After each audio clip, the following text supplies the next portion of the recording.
Day 7. ఈరోజు మనకు first first 5 minute candle base చేసుకొని మన స్ట్రాటజీ ప్రకారం long side high side cross అయితే లాంగ్ తీసుకోవాలి, short side down side cross అయితే షార్ట్స్ తీసుకోవాలి. ఈరోజు మనకు లాంగ్ సైడ్ యాక్టివేట్ అయిందండి. లాంగ్ సైడ్ యాక్టివేట్ అయింది, ఇమీడియట్గా మన టార్గెట్ రీచ్ అయింది. ఇక్కడ ఫస్ట్ మినిట్ క్యాండిల్ యొక్క సైజు మీడియం సైజ్ అని నేను అంటానండి. మీడియం లేదా చిన్న సైజ్ అని అనొచ్చు మనము. సో ఈజీగా 894 నుంచి 935 ఇంచుమించు 40 మినిట్ క్యాండిల్ ఉంది. సో ఇలా చిన్న క్యాండిల్ ఉన్నప్పుడు మనకు టార్గెట్ ఈజీగా రీచ్ అవుతుందండి. 40 ఉన్న medium range like up to 80 points వరకు ఉన్న మనకు టార్గెట్ అనేది ఈజీగా రీచ్ అయ్యే ఛాన్స్ ఎక్కువ ఉంటుంది. మనం ట్రేడ్ ఈజీగా తీసుకోవచ్చు, ఎందుకంటే స్టాప్ లాస్ అనేది ఎక్కువ ఉండదు కాబట్టి మనం ట్రేడ్ ఈజీగా తీసుకోవచ్చు. అలా కాకుండా 150 పాయింట్స్, 120 పాయింట్స్, 170 అలా ఉన్నప్పుడు ఆ ట్రేడ్ను మనం నార్మల్గా తీసుకోకపోవడమే మంచిది, ఎందుకంటే స్టాప్ లాస్ ఎక్కువ అవుతూ ఉంటుంది. ఇంకొకటి ఏంటంటే ఆల్మోస్ట్ 150 120 100 150 అంత పెద్ద క్యాండిల్ వచ్చిన తర్వాత ఇంకా ఫర్దర్గా మళ్ళీ 150 పాయింట్స్ 200 పాయింట్స్ వెళ్ళాలంటే అది కొంచెం కష్టంగా ఉంటుంది. సో ఇలా చిన్న క్యాండిల్స్, మీడియం సైజ్ క్యాండిల్స్ వచ్చినప్పుడు ఈజీగా మన టార్గెట్ రీచ్ అవుతుంది. మన నార్మల్ సైజ్ ప్రకారం తీసుకోవచ్చండి. ఎప్పుడైతే పెద్ద క్యాండిల్ ఉంటుందో like big candles first candle range అవుతుందో అప్పుడు మాత్రం మనం వాటి సైజ్ తగ్గించుకోవడం లేదా ట్రేడ్ తీసుకోకుండా ఉండడము ఉత్తమం అండి. సో బిగ్ క్యాండిల్స్ వచ్చినప్పుడు ఇంకొకటి మనం ఏం చెప్పామంటే యావరేజింగ్ చేసుకోవచ్చు అండి. 50% పుల్ బ్యాక్ దగ్గర లేదా 66% పుల్ బ్యాక్ దగ్గర యావరేజింగ్ చేసుకుని మనం బ్రేక్ ఈవెన్తో ఎగ్జిట్ కావడానికి ఛాన్స్ ఉంటుంది, లేదా కొన్నిసార్లు ప్రాఫిట్తో ఎగ్జిట్ అవ్వడానికి. సెకండ్ టైం తీసుకున్న 50% లేదా 60% తీసుకున్న లాట్ మీద ప్రాఫిట్తో ఎగ్జిట్ కావచ్చు, ఫస్ట్ తీసుకున్న లాట్ మీద బ్రేక్ ఈవెన్ కాస్ట్తో ఎగ్జిట్ అవ్వడం చేయొచ్చు అండి. ఎప్పుడైతే పెద్ద క్యాండిల్స్ ఉందో అప్పుడు కొంతవరకు రికమెండబుల్. అది కూడా కొంచెం ఎక్స్పీరియన్స్ వచ్చిన తర్వాత చేయొచ్చు, కానీ ఇమ్మీడియట్గా యావరేజింగ్ చేయడం ఇలాంటివి చేయకూడదండి. సో ఇలా చిన్న క్యాండిల్స్ ఉన్నప్పుడు మాత్రం మన టార్గెట్ ఆల్మోస్ట్ రీచ్ అవుతుంది. సో ఈరోజు మనది 7th డే అండి. 7 డేస్లో 5 డేస్ టార్గెట్ రీచ్ అయింది, 2 డేస్ స్టాప్ లాస్ హిట్ అయింది.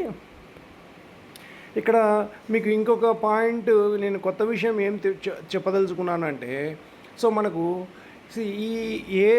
మనం ప్రతిరోజును ప్రీవియస్ డేకు కంటిన్యూషన్ డేగానే చూసుకోవాలి. మీరు 100 పాయింట్స్ గ్యాప్ అప్ అయినా, 500 పాయింట్స్ గ్యాప్ అప్ అయినా, 200 నిఫ్టీలో 200 300 ఎంత గ్యాప్ అప్ అయినా కానీ ప్రీవియస్ డేకు కంటిన్యూషన్గానే చూసుకుంటే మీ అండర్స్టాండింగ్ టువర్డ్స్ ద మార్కెట్, మీ కాన్సెప్ట్స్, మీ thinking towards the market will change a lot. మీరు కంటిన్యూషన్ ఈరోజు మార్నింగ్ నిన్నటి కంటిన్యూషన్గా చూసుకుంటే మీ అండర్స్టాండింగ్ డ్రా చేసేటప్పుడు, ప్రైస్ యాక్షన్ వెరిఫై చేసేటప్పుడు ప్రీవియస్ డేకు కంటిన్యూషన్గా తీసుకోండి. అప్పుడు మీకు క్లారిటీ వస్తుంది, మీకు మీ ట్రేడ్స్ ఎక్కువ హిట్ అయ్యే ఛాన్స్ ఉంటుంది. సో ఇక్కడ మనకు లాస్ట్ 5 క్యాండిల్స్ నిన్న బుల్ బార్స్ వచ్చాయండి. సో దాని కంటిన్యూషన్గా టైట్ రేంజ్లో మార్కెట్ అనేది బుల్లిష్గా వెళ్ళిపోతూ ఉంది. ఎప్పుడైతే ఇలా బుల్లిష్ రేంజ్లో కంటిన్యూషన్గా డే స్టార్టింగ్లో ఎప్పుడైతే మనకు 5 10 15 క్యాండిల్స్ ఇలాగా స్ట్రైట్గా టైట్ క్యాండిల్ వెళ్తూ ఉంటుందో ఆ రోజు ఎప్పుడైతే మనకు టైట్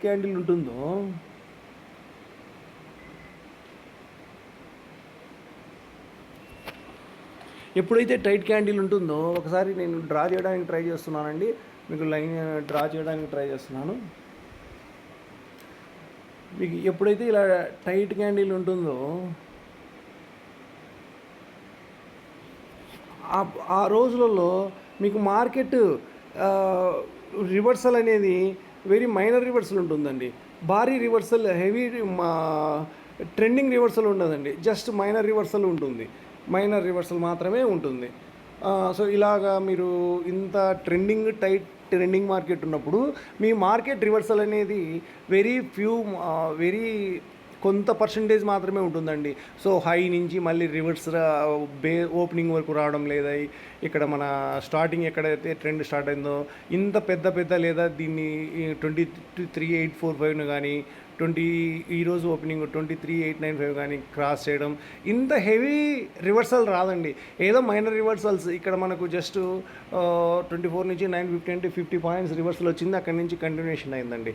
సో డే మొత్తం అసలు రివర్సే కాలేదండి. సో ఇలాగా మీరు ఎప్పుడైతే ఇలా హెవీ టైట్ ఇవి కొంచెం బుల్లిష్ క్యాండిల్స్ ఉన్నాయి, బుల్లిష్ క్యాండిల్స్ కాకుండా ఇంకా చిన్న చిన్న క్యాండిల్స్ కూడా ఉండొచ్చండి.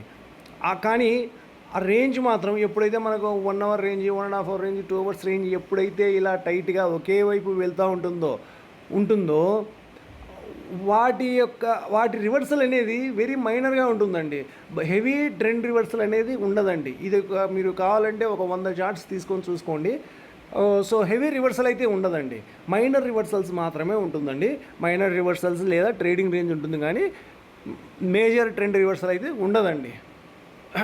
సో మీరు ఈ క్యాండిల్ను మనం 5 మినిట్ క్యాండిల్లో బుల్లిష్గా ఉన్నా కానీ మనకు వెరీ టైట్గా వెళ్తూ ఉంది. అదే మీరు దీన్ని 15 మినిట్ క్యాండిల్లో చూసుకుంటే మనకు హెవీ బుల్లిష్గా మనకు ఉంటుందండి, హెవీ బుల్లిష్గా కనిపిస్తూ ఉంటుంది. సో ఇలాంటప్పుడు ఇలాంటి టైట్ ట్రేడింగ్ రేంజెస్ 5 మినిట్స్లో మనకు పెద్ద హెవీగా ఉండకపోవచ్చు, కానీ 15 మినిట్ క్యాండిల్లో మనకు హెవీగా పెద్ద పెద్ద క్యాండిల్స్ లాగా ఉంటాయండి, హెవీ బుల్లిష్ క్యాండిల్స్ లాగా ఉంటాయి. సో మనం 5 మినిట్ క్యాండిల్ కన్నా 15 మినిట్ క్యాండిల్లో వచ్చే ప్రైస్ యాక్షన్కు మీనింగ్ఫుల్ ఎక్కువ అండి. సో 5 మినిట్ క్యాండిల్ కన్నా 15 మినిట్ క్యాండిల్లో వచ్చే ప్రైస్ యాక్షన్కు వాల్యూ ఎక్కువ. అలాగే 15 మినిట్ కంపేర్ చేసుకున్నప్పుడు 1 అవర్ క్యాండిల్కు వాల్యూ ఎక్కువ. సో ఇలాగా చేసుకోవచ్చు అండి. సో ఈ టైట్ ట్రేడింగ్ రేంజ్ గురించి నేను మీకు ఈ యూట్యూబ్లో ఈ చాప్టర్లో చెప్పాలని అనుకున్నానండి. సో ఈరోజు అలా వచ్చింది కాబట్టి సిచ్యువేషన్ వచ్చింది కాబట్టి దాన్ని మీకు తెలియజేయాలనుకున్నాను. సో ఓవరాల్గా 7 డేస్లో 5 డేస్ టార్గెట్ రీచ్ అయిందండి. సో ఇంకా 3 డేస్ ఉన్నాయి. 3 డేస్లో 2 డేస్ టార్గెట్ రీచ్ అయితే నేను చెప్పినట్టు 10 డేస్లో 7 డేస్ వర్కౌట్ అవుతుంది అనేది నేను చెప్పిన స్ట్రాటజీ వర్కౌట్ అయినట్టే అండి. Thank you very much.